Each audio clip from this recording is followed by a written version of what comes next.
कुर्बानी करनी हो तो मुस्तहब यह है कि पहली से 10वीं ज़िलहिज्जा तक न हजामत बनवाए न नाखून तरशवाए।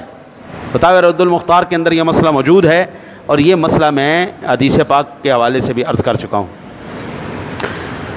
अक्सर ये सवाल किया गया है गाय की कुर्बानी हुई, इसमें अकीके की शिरकत हो सकती है या नहीं हो सकती। तो बार शरीयत के 15वें हिस्से के सफ़ा नंबर 359 नंबर पर यह लिखा हुआ है कि हो सकती है। कोई बंदा गाय की कुर्बानी कर रहा है, उसमें एक हिस्सा कुर्बानी का है और एक हिस्सा अकीके का डालना चाहता है तो जायज़ है, कुर्बानी के जानवर में अकीके का हिस्सा डाला जा सकता है।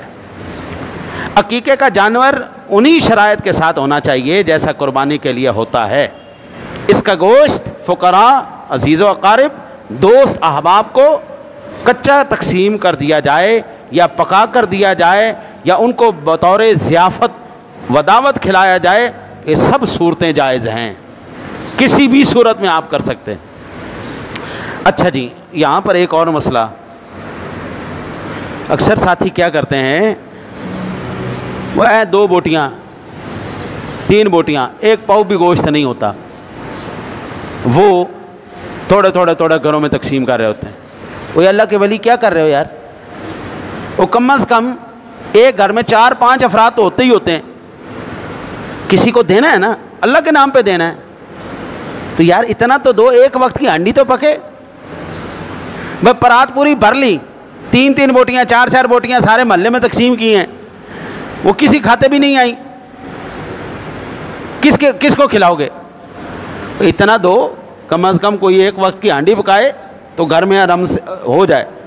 अल्लाह ताला, या फिर उसका दूसरा हल यह है खुद पकाओ, दावत कर लो सबकी, या खुद पकाओ दावत कर लो सबकी, बात वहीं पे आ जानी, बोटी आ जाए, 2-2 बोटियाँ आ जानी, दावत पका के उनको खिला दो। कच्चा देना है तो इतना दो, कम अज़ कम किसी के घर का एक वक्त का खाने का इंतज़ाम हो जाए। ये ज़रूरी नहीं है कि आप जो है ना वो सारे मोहल्ले के अंदर तकसीम करें और 2-2 बोटियाँ दें।